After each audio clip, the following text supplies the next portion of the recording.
Hello, HughMungusWots and whatnots. This is Sir HughMungusWot 912, giving you a basic field guide to the social justice warrior, correspondence by Agawaer.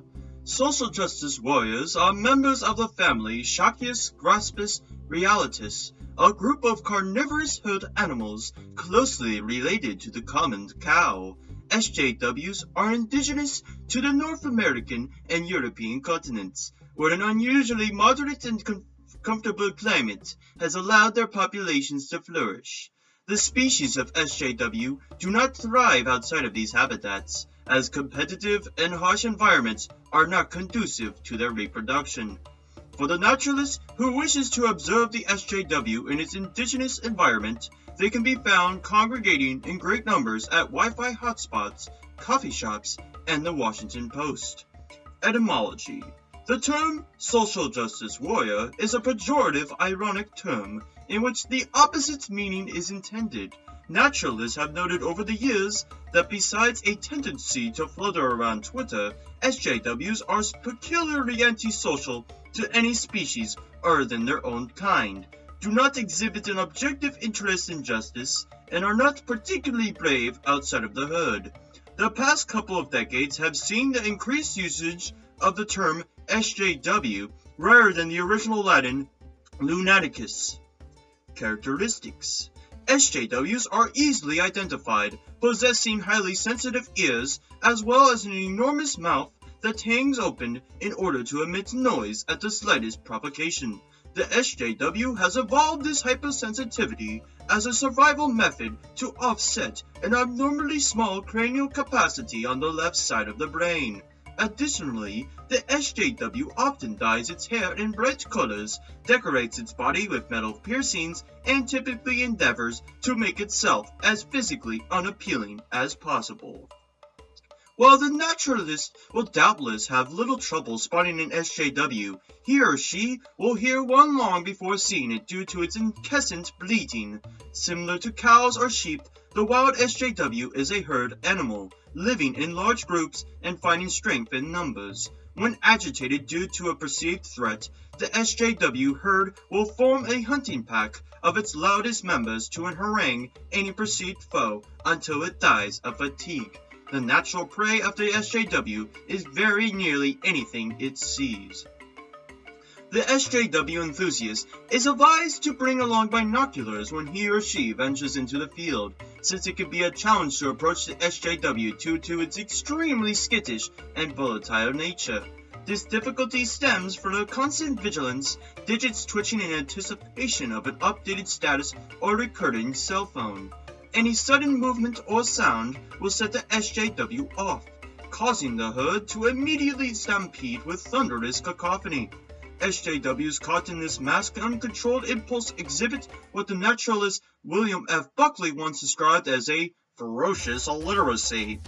SJWs prefer habitats in which subsistence requires little or no effort, and there is little threat from predators of any kind. Unfortunately for the SJWs, they will typically destroy their own habitats if left unchecked. SJW experts refer to this phenomenon as going viral, in which a herd of SJWs will become extremely aggressive and systematically attack everything within their immediate radius, including the plants and animals that they rely on for food.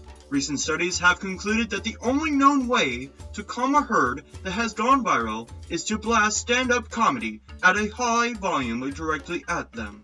Should this happen to you, make sure to use John Oliver or Stephen Colbert for maximum calming effect.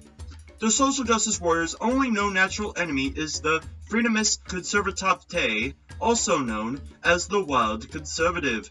These majestic creatures were once plentiful throughout Europe and North America, but ferocious competition with the SJWs for resources, coupled with the conservatives' more solitary, individualist nature, has put it at a disadvantage. Until recently, the conservative was critically endangered, and although its numbers in the United States have slowly begun improving, it is in serious decline throughout Europe and was recently declared extinct in Canada. As such, the future of the species remains in doubt. Serious conservation efforts are needed to ensure the wild conservatives' survival as a necessary and natural check on the rapaciousness of the SJWs.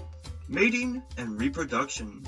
SJWs exhibit sequential hermaphroditism, or in other words, the ability to switch genders at will. However, they often hate to choose one over the other and typically remain gender neutral until the mating season arrives. If one is unfortunate enough to witness an SJW in heat, he or she will have a rare glimpse at some of the most unique mating rituals in the animal kingdom. Scientists theorize that puberty occurs rather late in life for SJWs, since they spend most of their lives resisting physical attraction or intimacy of any kind.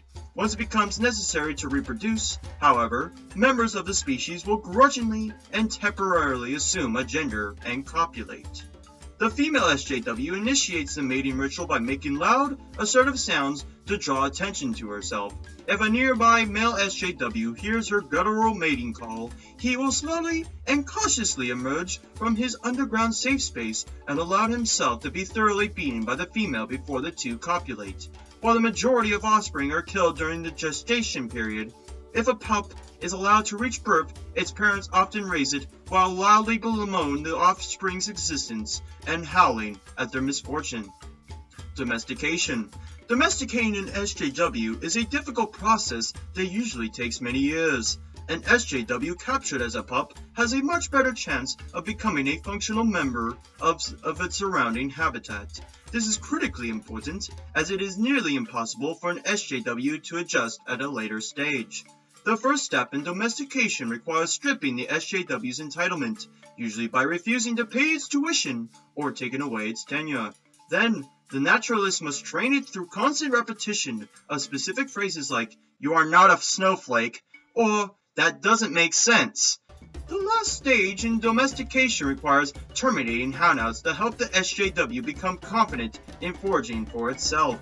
If you or a budding naturalist wish to learn more about the wild social justice warrior, the following resources will help you get started.